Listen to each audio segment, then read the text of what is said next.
Now, you are meeting your Chinese friend's parents for the first time. You want to make a good impression, right? So after dinner, you say something nice. Maybe something like, "Thank you again for the lovely meal. I have heard so much about your son, and now I see where he gets his confidence." Now, imagine there are two ways you could say this. Option A, "I have heard so much about your son, and now I see where he gets his confidence." Option B, "Your son's told me how amazing you both are. It's really an honor to meet you." Both sounds polite, right? But here's the thing, in Chinese culture, B is usually the safer choice. Why? Because A suddenly compares the child to the parents. It puts the spotlight on the son, then reflects it back. It's not wrong, but it can feel a little bit awkward or even too casual depending on the setting. B, on the other hand, places the focus entirely respecting the parents. No implied judgment, no comparison, just appreciation. It's a small difference, but it matters. If you want to feel confident speaking and acting naturally in Chinese culture without worrying about small mistakes, join our community. You will meet friendly learners like you and get guidance from professionals, and learn phrases and etiquette you can use right away. You can start with just one sentence and we will help you make it sound natural. Links in the description. And this is where miànzi or face comes in. In China, how you phrase something can affect how respected someone feels. Not just the word, but structure, the tone, and the context. Get it right, people feel valued. Get it wrong, it's not a disaster, but something shifts. You feel it. So today, let's break that down. What exactly is miànzi? Why does it matter so much? And how can you get it right without second-guessing everything you said? Let's dive in.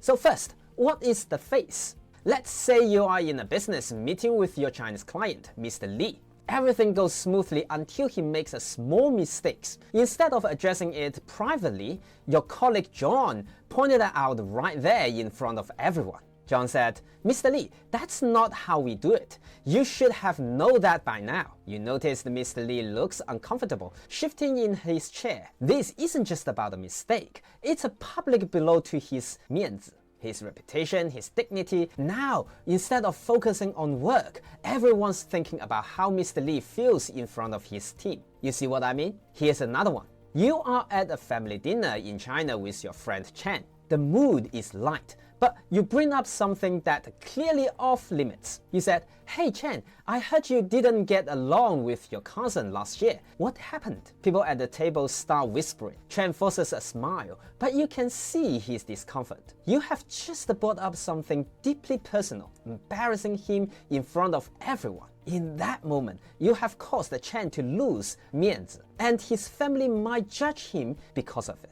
Ever been in that situation? Here's one more. And this happens all the time. You are in a team meeting in China. Your colleague Zhang is giving a presentation in English. He says, "Last year, we grew our revenue by 20%.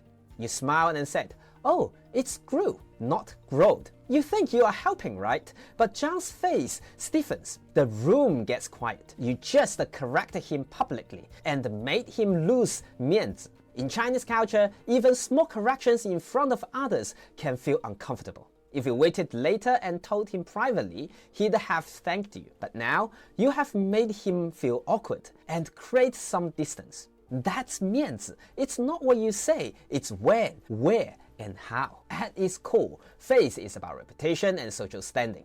It's your image in the eyes of others, how they perceive your respect, status, and dignity. Think of it like a balance. If you have face, you are respected, admired, and trusted.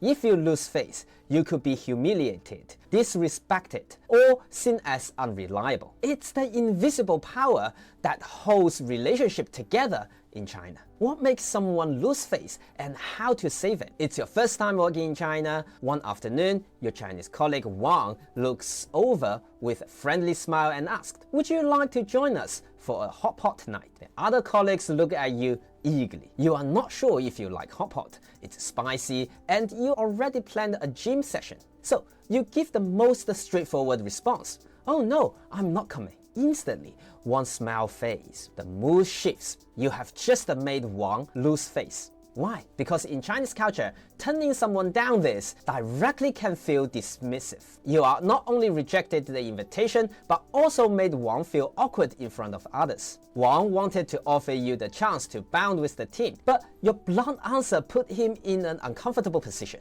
Now, he might feel less confident about extending invitations, and his colleague might wonder about the dynamic. This is how losing miànzi works. It's not just about what you said, but how it affects someone's sense of respect. So, how to save miànzi? Instead of rejecting bluntly, here's how to politely decline while keeping everyone's miànzi intact. You can say, I'd love to, but I've got something planned tonight, and I'm not sure if I could handle the spiciness. Let's plan for another time.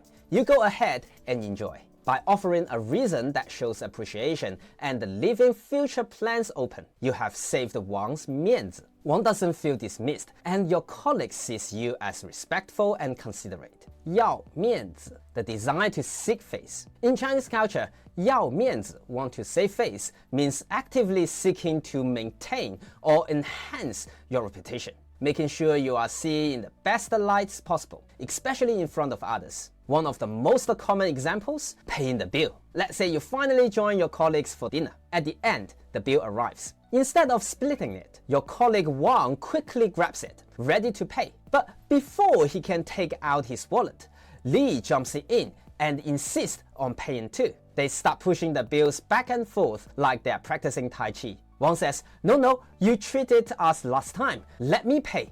这次我来. Li replies, No, I insist. 我来. It's no longer about the bill. It's about 面子. Both want to show they are generous, successful, and in control. If one lets the other pay without insisting, it might seem less generous. So they play out this polite tug of war until someone backs down. Actually, the one facing the dilemma is the waiter, not knowing who to take the money from. Ever seen this happen? 要面子 shows up everywhere. Expensive gifts to show respect, luxury brands to display status, nice houses, expensive cars, first-class flights. It's all about showing everyone you've made it. You've got the wealth, the status, the success, and you want the world to see it. However, most people understand the danger of taking it too far. There's a saying, 死要面子活受罪. Dying for face, suffering in life. This means although maintaining miànzi is important, but overdoing it, like spending beyond your means or pretending to be something that you are not, can lead to unnecessary stress and problems. The healthier side of miànzi. Although miànzi is often about showing off, it has a positive side too. You can give miànzi to others, and you can earn it through your actions. Giving miànzi. You can give face by praising people and showing respect. Say you are leading a project and your colleague Wang gives an excellent presentation. Instead of being reserved, you say in front of the team, Wang, that was fantastic. You really nailed it. This miànzi you give him boosts his confidence and motivate him to keep up the good work. You are helping maintain his reputation and showing the team you valued his contribution. Small action, big impact on morale. Earning miànzi. The most respected way to gain miànzi is through achievements. You earn face by proving yourself through actions and accomplishment. Take Sun Yinsha as an example, the Chinese table tennis player. She was selected to represent Asia at the 2024 Paris Olympic closing ceremony, a huge recognition of her excellence. This is powerful miànzi. She didn't need to flaunt it or ask for it. Her hard work and dedication earns her the respect and recognition. Her accomplishments speak for themselves. You see what I mean? Whether you are navigating a business meeting or enjoying dinner with friends, understanding miànzi is essential in Chinese culture. It's about recognizing the importance of respect, reputation, and social harmony. By giving face and earning faith through your action, you will build stronger, more meaningful connections. Remember, miànzi isn't just a superficial game.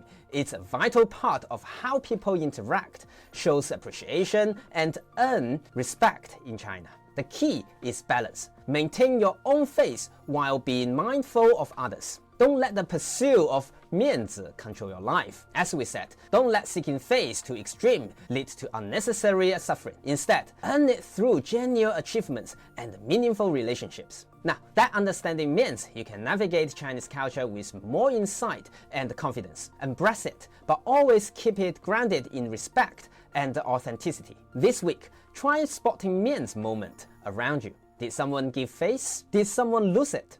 Maybe you experienced a situation where you had to navigate the concept of face yourself. Drop your thought in the comment below. I want to hear your stories and what you noticed. And if you found this helpful, don't forget like and subscribe for more tips on Chinese culture and language. Thanks for watching, and I will see you next video. Bye.